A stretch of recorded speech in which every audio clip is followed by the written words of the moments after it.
Phlebotomy for testosterone-induced polycythemia is a controversial topic. I'm a hematologist oncologist, so I deal with blood conditions, and I do get a lot of referrals for elevated red blood cells, hemoglobin hematocrit, which is called polycythemia. Pretty often that is secondary to exogenous testosterone use. So I'm not an endocrinologist, and I don't prescribe testosterone. So I can't speak as an expert on, but if you read the Endocrine Society guidelines, they do say that patients receiving testosterone replacement therapy, if their hematocrit rises above 54%, their testosterone should either be stopped or the dose should be reduced. And the reason for that is that we don't have a lot of good data to know the risks. We do know that taking testosterone increases risk of some conditions, and we know that in patients with primary polycythemia or polycythemia vera, that an increase in the red blood cell volume is associated with certain complications, including stroke, heart attack, and blood clots.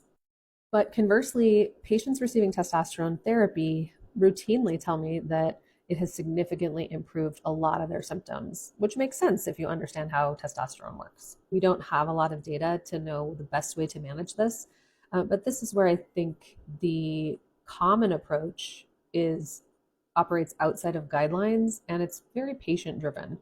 So many blood donor centers, blood banks if you go on their website, you'll see that they have pre-printed forms for doctors to order phlebotomy for testosterone-associated secondary polycythemia. So if you're practicing by the guidelines, the recommendation is that I should be telling these patients it's not safe for you to take testosterone that is driving your hematocrit above 54%. And so rather than recommending phlebotomy, I recommend you stop or decrease the testosterone.